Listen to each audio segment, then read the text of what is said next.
আমি যে গাছগুলোর পাশে আজকে দাঁড়িয়ে রয়েছি, এটা কি গাছ আপনারা অনেকে চেনেন, আবার অনেকে চেনেন না।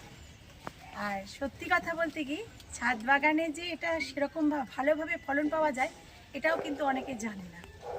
তো হাই, আমি অর্চনা, গার্ডেনিং উইথ অর্চনাতে আপনাদের সবাইকে স্বাগত। আর আজ আমি দাঁড়িয়ে আছি আমার এই ভুট্টা গাছের কাছে। আর কি ম্যাসিভ ফলন হয়েছে সেটা তো আপনারা দেখতেই পাচ্ছেন।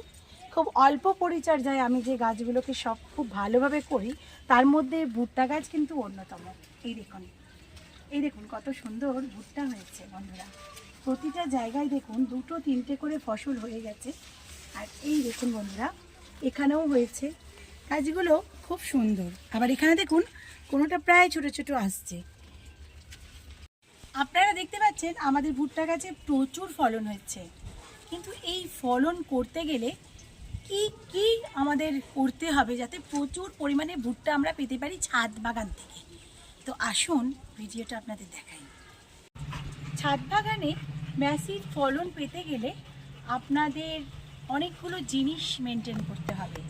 তার মধ্যে একটা হচ্ছে মাটি, তার মধ্যে হচ্ছে কেমন জায়গায় রাখবেন, আর সূর্যালোক কেমন পেতে হবে, আর দ্বিতীয় কথা হচ্ছে ওয়াটারিং সিস্টেম। তো প্রথমেই আসি বন্ধুরা, মাটি আমি কিভাবে তৈরি করেছিলাম। বন্ধুরা, এই যে মাটিটা দেখছেন, এই মাটিটা আমি চিটে ইউজ করেছিলাম। আর যতটা পরিমাণ ঝুরঝুরে বানানো যায় ভার্মি কম্পোস্টের সাথে আমি বালি অনেকটা পরিমাণ মিশিয়ে এটা করেছিলাম। দেখছেন কত সুন্দর গোড়াগুলো দেখতে পাচ্ছেন।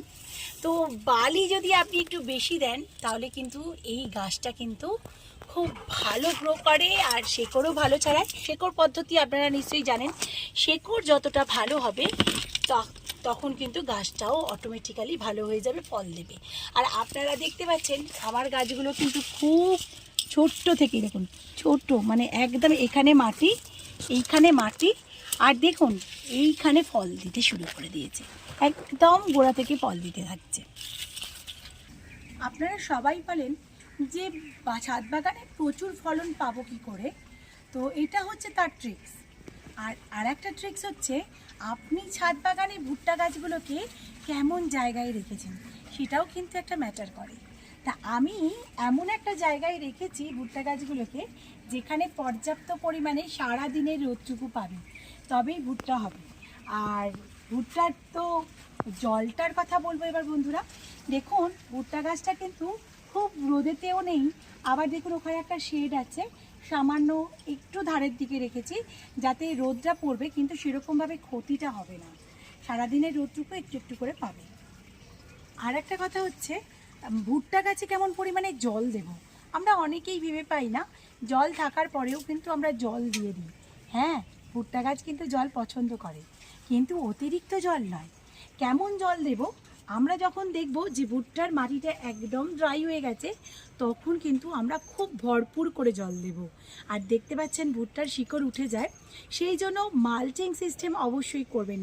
কি করে মালচ করবেন, সেটা হচ্ছে ভার্মি কম্পোস্ট দিয়ে আপনারা কিন্তু উপরে মালচ করে দিতে পারেন, অর্থাৎ শেকড়গুলোকে একটু ঢেকে দিতে পারেন। যত শেকড় উঠতে থাকবে তত কিন্তু এর গ্রোথটাও হতে থাকবে, আর আপনি একটু ঢাকাও দিয়ে দিতে পারবেন। আমরা যখন ভুট্টা গাছ করি বা ভুট্টা গাছের দানাগুলো বসাই তখন কিন্তু অনেকের দানাই নষ্ট হয়ে যায়। কেন জানেন বন্ধুরা, ভুট্টা গাছের অঙ্কুরোদ্গমের সময় তাড়াতাড়ি করে ফাঙ্গাস লেগে যাওয়ার চান্স থাকে। তাই বীজ যখন বসাবেন তখন কিন্তু অবশ্যই স্যাপ ফাঙ্গিসাইডের জল দিন।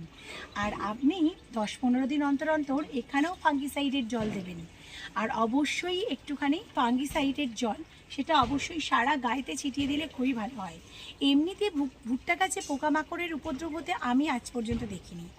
যদি উপদ্রব হয় তাহলে পাতা খেয়ে নেওয়ার সমস্যা থাকে, অনেক সময় ভুট্টা গাছের পাতা খেয়ে নেয়, বা ভুট্টার যে নতুন ভুট্টাগুলো আছে সেগুলো অনেক সময় পোকা ধরে যায়। তো আপনারা একটা জৈবিক পেস্টিসাইড ইউজ করতে পারেন, সেটা হচ্ছে কাকা। তো কাকা পেস্টিসাইডের ওপরে আর কোনো কিছু নেই, তো এই জৈবিক পেস্টিসাইডটা আপনারা ইউজ করে দেখতে পারেন। আমি তো ওই খুব সহজ পদ্ধতিতে ছাদ বাগান করি। বাজার চলতি ভুট্টার মতনই প্রায় ভুট্টাগুলো হয়েছে। আপনারা দেখতে পাচ্ছেন কতটা মোটা হয়েছে, দেখুন কতটা মোটা হয়েছে এক একটা ভুট্টা। তো এরকম মোটা মোটা ভুট্টা পেতে গেলে আপনাকে একটা কাজ করতে হবে। ভুট্টা গাছে আপনাকে 15 দিন অন্তর অন্তর কিছু খাবার দিতে হবে। বাড়িতে কোনো খাবার নেই তো কি হয়েছে, ভুট্টা গাছ কিন্তু খুব অল্প খাবারেই করা যায়। আমরা যারা মনে করি যে খুব বেশি বেশি পরিমাণে খাবার দিলেই গাছ করা যাবে, না বন্ধুরা, এই কথাটা আমি বারবার বলেছি আপনাদের, খুব অল্প পরিচর্যায় কিন্তু গাছ করা যায়। আমি কি খাবার দিয়েছি? আমি ঘরে যেগুলো ছিল সেগুলোই দিয়েছি। ঘরে তো সবজি পচার জল আছে, সেই সবজি পচার জল আপনি 10 দিনে একবার দিয়ে দিন না। ঘরেতে যদি আপনার ভার্মি কম্পোস্ট আনা থাকে আর সামান্য কলার খোসা যদি আপনার থাকে, সেই কলার খোসাকে ডাস্ট করে নিয়ে সেই ভার্মি কম্পোস্টের সাথে কলার খোসা মিশিয়ে আপনি কিন্তু এখানে দিয়ে দিতে পারেন 15 দিনে একবার। আর ফলন ফলন তো আপনি চোখে দেখতেই পাচ্ছেন, এত এত ফলন পাবেন। ভুট্টা গাছের ফুলগুলো কেমন আসে এই দেখুন, একদম কচি ফুল বেরিয়েছে, দেখুন ধানের শীষের মতন ফুলগুলো বেরিয়েছে। আর যে ফুলগুলো হয়ে গেছে সেই ফুলগুলো দেখুন এরকমভাবে হয়ে আছে। আর বন্ধুরা, কিছুদিন পরে আবারও চলে এলাম একটা জিনিস দেখাবার জন্য। এই দেখুন, এই ভুট্টাটা একটু বড় হয়েছে আর এইখান থেকে দেখুন দানাগুলোও কিন্তু দেখতে পাওয়া যাচ্ছে, পুরো একদম একদম যতটাই খুলছি ততটাই কিন্তু ভরপুর দানা। খুব ভালো লাগছে, খুব ভালো লাগছে। এরকম অনেক ভুট্টাই দেখছি যে দানা দেখতে পাওয়া যাচ্ছে।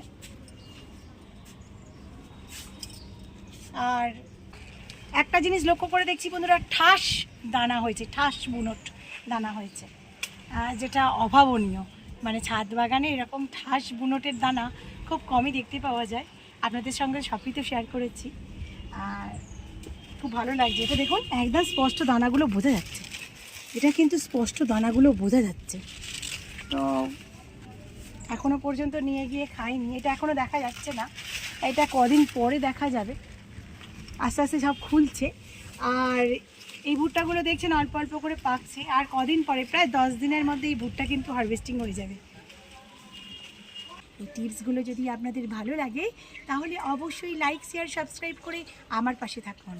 ভালো থাকবেন, সুস্থ থাকবেন, হ্যাপি গার্ডেনিং, প্রচুর প্রচুর গাছ করুন আর খুশি থাকুন। বাই।